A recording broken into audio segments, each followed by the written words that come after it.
Hello YouTube, this is Necrostevo and you're watching my 40-second narrated Wi-Fi battle. I'm narrating this at about 3:49 in the morning, and that's a good time.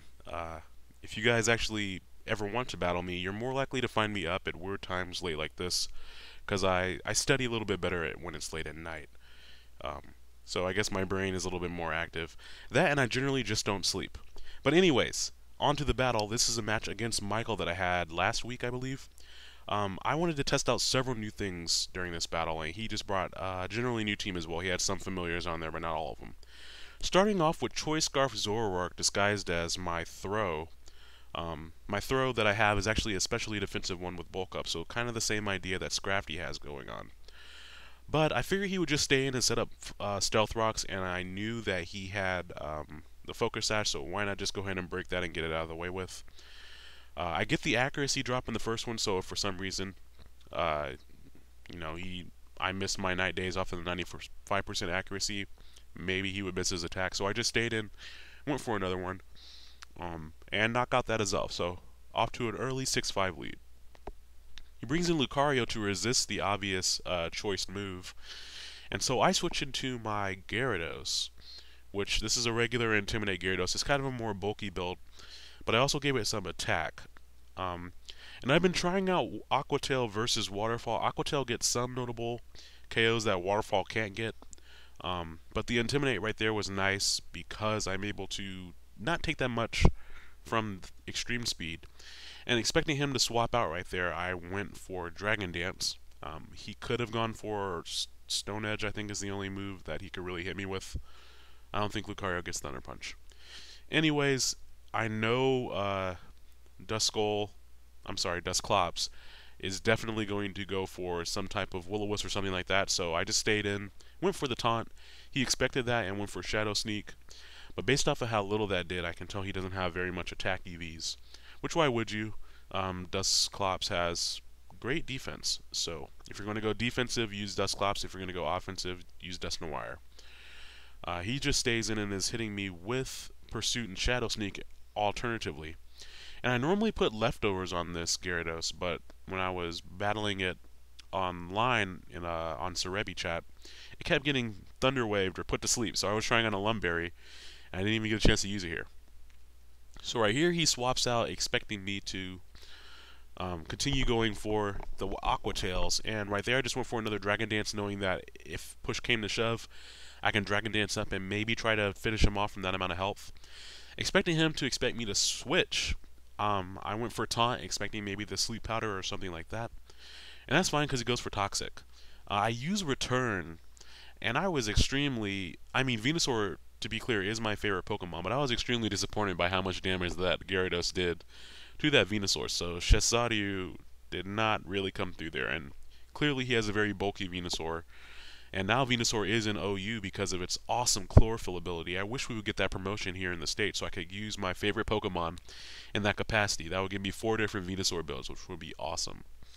I go out into my real Escavalier right here, because now that I've swapped my Pokemon around, I have a different Pokemon in the last slot. And I just go straight for the Choice Banded Megahorn, which I figure would do a good amount of damage to anything on this team, but here you can see just how bulky Dusclops is, and the fact that he took that Choice Banded move from my Escavalier, which at max attack at level 100 has over 400 attack. So he took that very well.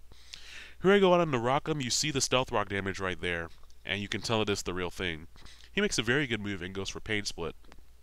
And we're going to have a little bit of a stall war here, because this is my specially defensive throw, and his only attacks are dark moves, so they aren't going to do much damage. And even if he status me, that's only going to add to my Guts ability. So in the meantime, I figured, hey, I can bulk up, go to the gym for a little while, go to Gold's gym, and just get really, really buff while he just sits here and tries to whittle me down. I really don't think he was doing more damage to me than my leftovers was healing.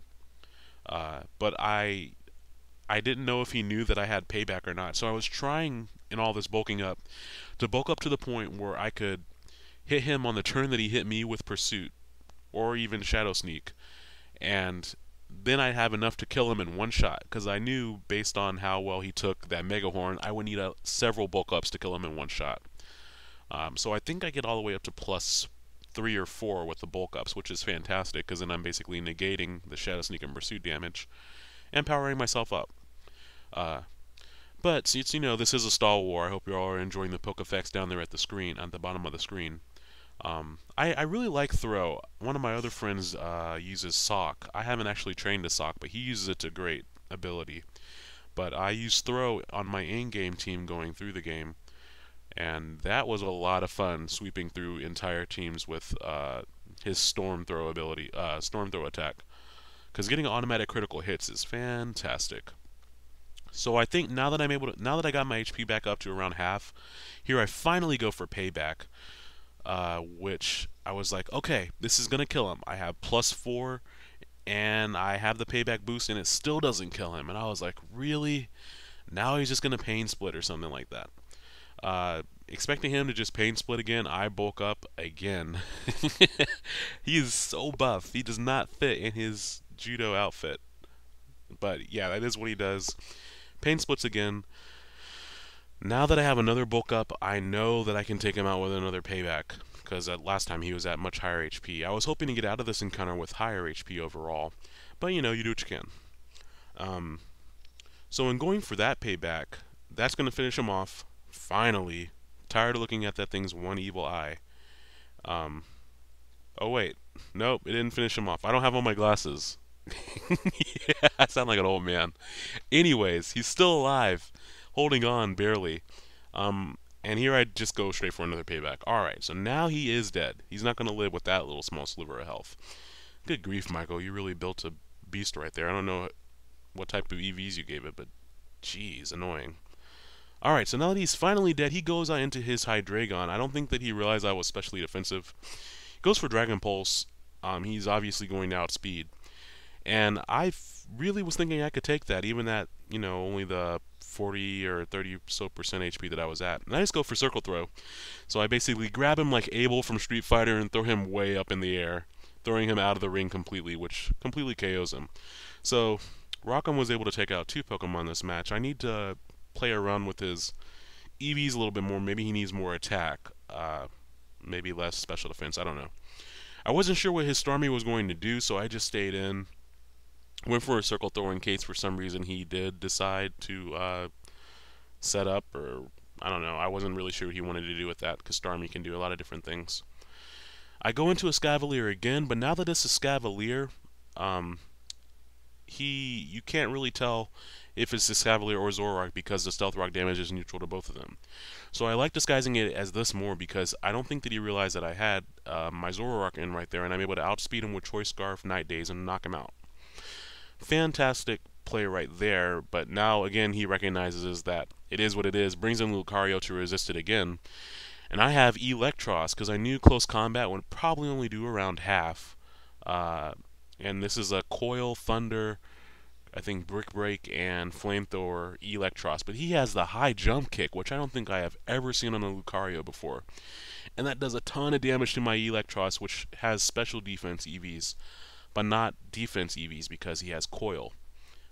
So Extreme Speed is able to take me out. Electros didn't get a chance to do anything that match, which is unfortunate. I really wanted to try it out. I've had some pretty good use of him later.